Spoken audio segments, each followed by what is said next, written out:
Hello everyone, welcomes to all of you on my YouTube channel Manjeet science classes. हम discuss कर रहे थे बेटा सॉल्यूशन चैप्टर के बारे में। सॉल्यूशन चैप्टर के 2 लेक्चर्स हमारे ऑलरेडी अपलोड हो चुके हैं, जिसके अंदर हमने कुछ बेसिक इंट्रोडक्शन अबाउट सॉल्यूशन समझा है और सेकेंड वीडियो के अंदर हमने देखा है कॉन्सेंट्रेशन टर्म्स के बारे में। कॉन्सेंट्रेशन टर्म में कुछ टर्म्स ऐसी थी जो टेम्परेचर डिपेंडेंट थी और कुछ टर्म ऐसी थी जो टेम्परेचर इंडिपेंडेंट थी। वो सब हम डिस्कस कर चुके हैं लास्ट वीडियोस के अंदर। आज हम डिस्कस करेंगे solubility of solid in liquid. Means हमने लास्ट लेक्चर्स के अंदर क्या देखा है कि कोई भी जो सॉल्यूशन है, सॉल्यूशन बना होता है सोल्यूट एंड सॉल्वेंट से। सॉल्यूशन के अंदर सोल्यूट प्लस सॉल्वेंट होता है। क्लियर। अब जो सोल्यूट है और जो सॉल्वेंट है उनके नेचर के ऊपर बेस थे हमारे 9 टाइप्स के सॉल्यूशन। मींस जो सोल्यूट एंड सॉल्वेंट है उनकी जो स्टेट है, फिजिकल स्टेट है, वो कैसी है, सॉलिड है, लिक्विड है, गैस है। मींस जो सोल्यूट है अगर वो सॉलिड है, लिक्विड है, गैस है और सॉल्वेंट हमारे पास लिक्विड ही है तीनों में, तो 3 टाइप के सॉल्यूशन यहाँ से हमारे बनते थे।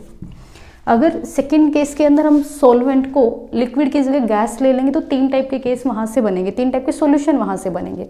एंड नेक्स्ट अगर हम सॉलिड ले लें 3 टाइप के सॉल्यूशन वहाँ से बनेंगे। सो 3 + 3 + 3 टोटल 9 टाइप के सॉल्यूशन थे हमारे पास, जिनको हमने बाइनरी सॉल्यूशन का नाम दिया था। बाइनरी सॉल्यूशन क्यों बोला था? Because binary solution are two solution in which 2 components are used, only 1 solvent and 1 solute. Clear. So अब हमने डिस्कस करना है कि जो सॉलिड है मींस जो सोल्यूट है अगर वो सॉलिड स्टेट में है और लिक्विड सॉल्वेंट के अंदर डिसॉल्व हुआ है तब किन किन फैक्टर्स के ऊपर वो डिपेंड करता है। अगर लिक्विड के अंदर डिसॉल्व हुआ है तब क्या होगा और गैस लिक्विड के अंदर डिसॉल्व होगा तब क्या होगा। सो बेसिकली बेटा यहाँ से हमारे पास 2 लॉज बनते हैं। अगर हम बात करते हैं गैस एंड लिक्विड की, जब गैस को डिसॉल्व किया गया लिक्विड के अंदर तो यहाँ से हमारा आता है हेनरीज लॉ। हेनरीज एक साइंटिस्ट थे, उन्होंने हमें एक लॉ दिया, उन्होंने हमें बताया कि कैसे गैस डिसॉल्व होगी लिक्विड के अंदर। मींस प्रेशर का, टेम्परेचर का कैसे इफेक्ट पड़ेगा गैस के ऊपर। एंड नेक्स्ट हमारा है लिक्विड इन लिक्विड। जब एक लिक्विड के अंदर दूसरे लिक्विड को हम डिसॉल्व करवाते हैं तब क्या होगा, वो हमारा दिया था रोल्स लॉ ने। सो ये 2 टर्म्स हैं हमारी जहाँ से जो चैप्टर हमारा वो प्रोसीड करता है। मीन्स 2 लॉ हैं हमारे बेसिकली, या फिर मैं ये बोलूँगी solubility of solid in liquid, solubility of gas in liquid and solubility of liquid in liquid. यही है हमारे पूरे चैप्टर के अंदर और इसके अलावा हमने कुछ नहीं करना है। सो इनको डिस्कस करने से पहले जो फर्स्ट हमारे कुछ बेसिक टर्म्स हैं उनको हम डिस्कस करते हैं। फर्स्ट है हमारे पास डिसोल्यूशन। बिकॉज ये कुछ ऐसी टर्म्स हैं जिनको हम पूरे चैप्टर के अंदर कहीं ना कहीं इनका जो नाम है वो हम लेंगे।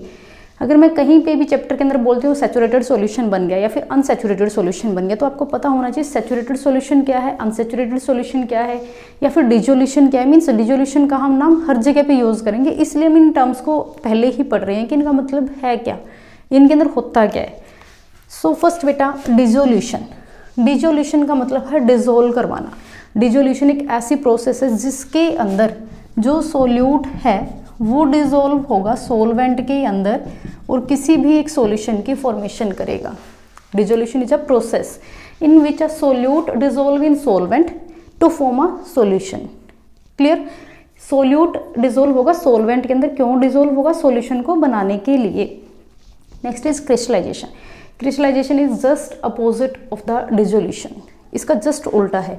यहाँ पे क्या हुआ, सोल्यूट सॉल्वेंट डिसॉल्व होके सॉल्यूशन दे रहे हैं, यहाँ पे सॉल्यूशन के अंदर से जो सॉलिड सब्सटेंस है वो बाहर निकलता है, मीन्स वो सेपरेट आउट हो जाता है। अब क्रिस्टलाइजेशन होता कैसे है, हमारे पास एक प्रोसेस है ये जिसके अंदर हम इम्प्योर सैंपल लेते हैं। कोई भी इम्प्योर सैंपल है हमारे पास, उस इम्प्योर सैंपल के अंदर हम कोई भी सॉल्वेंट मिक्स करेंगे।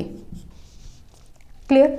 कोई भी सॉल्वेंट जो स्टेबल सॉल्वेंट होगा जिसके अंदर ये डिसॉल्व हो सकेगा उस सॉल्वेंट को मिक्स करेंगे। ऐसा नहीं हमने लेना कि ये जो हमारा सैंपल था वो इसके अंदर डिसॉल्व ही ना हो, हमने ऐसा सॉल्वेंट चूज नहीं करना है। दोनों को डिसॉल्व करवाया, डिसॉल्व करने के बाद जो इनका सॉल्यूशन बना है उसको हमने एक कंटेनर में लिया। यहाँ पे हमने एक कंटेनर लिया जिसके अंदर हमारे पास इम्प्योर सैंपल प्लस सॉल्वेंट दोनों ही है। देन इसको हम हीट करते हैं और हीट करने की वजह से कुछ इम्प्योरिटीज़ ऐसी होती हैं जो वोलेटाइल होती हैं और वोलेटाइल इम्प्योरिटीज़ इवेपोरेट हो जाती हैं, और हमने इसको वहाँ तक हीट करना है जहाँ तक जो सॉल्वेंट है वो मोस्टली ख़त्म हो जाए हमारा, मीन्स हाफ रह जाए, या फिर हम ये बोलें कि जो सॉल्यूशन है वो थोड़ा सा विस्कस हो जाए, गाढ़ा हो जाए। देन इसके बाद हमने करना है, इसको हम अलग उतार लेंगे यहाँ से और इस सैंपल को कूल होने के लिए रख देंगे। रूम टेम्परेचर पे रखो या फिर आइस बाथ के अंदर रखो।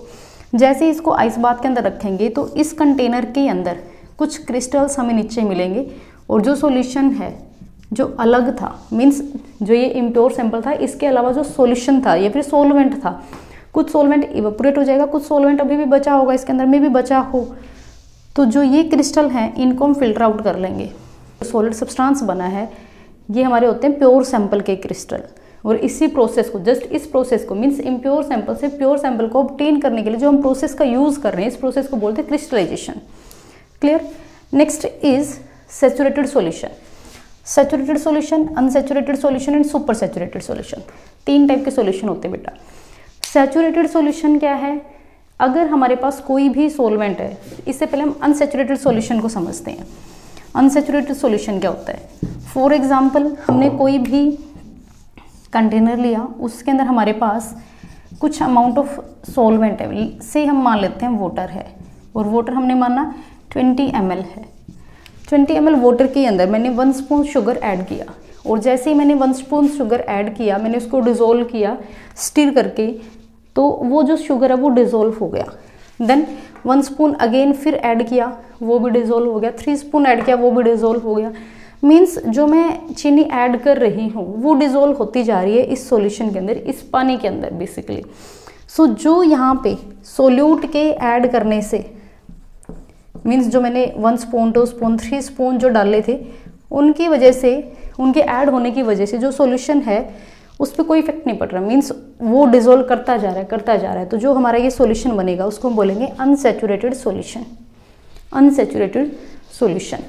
सैचुरेटेड सॉल्यूशन, यही सॉल्यूशन सैचुरेटेड कब हो जाएगा? जब इसके अंदर और ज़्यादा अमाउंट ऑफ सॉल्यूट हम डिज़ोल्व ना कर पाएँ।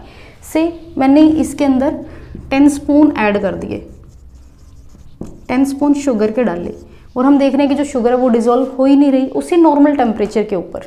अगर जो ये अनसैचुरेटेड सॉल्यूशन था, अगर इसको हम रूम टेम्परेचर पे लेके चल रहे थे, मीन्स 25 डिग्री सेल्सियस पे हम इसको डिज़ोल्व करवा रहे हैं सोल्यूट को इस सॉल्वेंट के अंदर, मीन्स वाटर के अंदर चीनी को हम 25 डिग्री सेल्सियस टेम्परेचर पे डिज़ोल्व करवा रहे हैं, तो वही सेम कंडीशन यहाँ पे लेके चलनी है।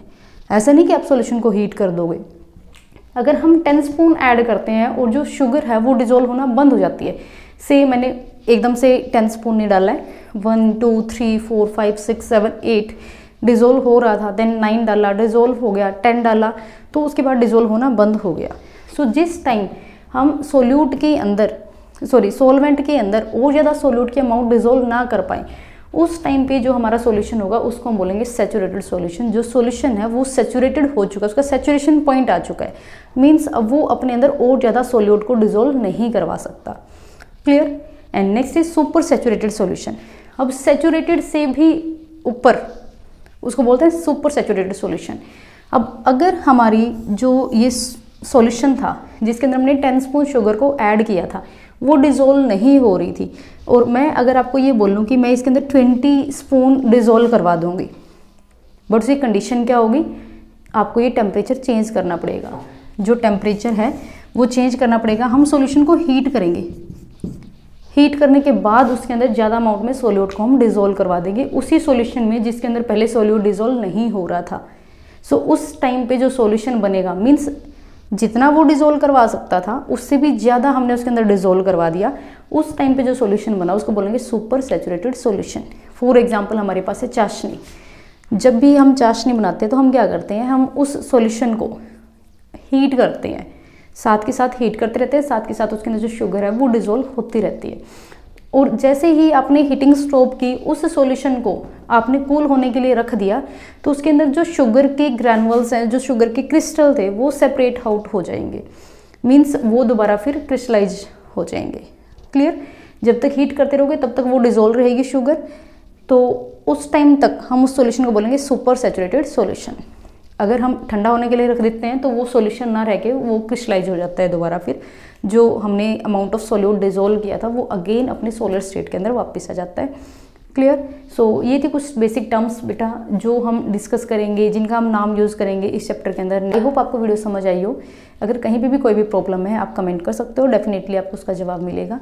Thank you, have a nice day.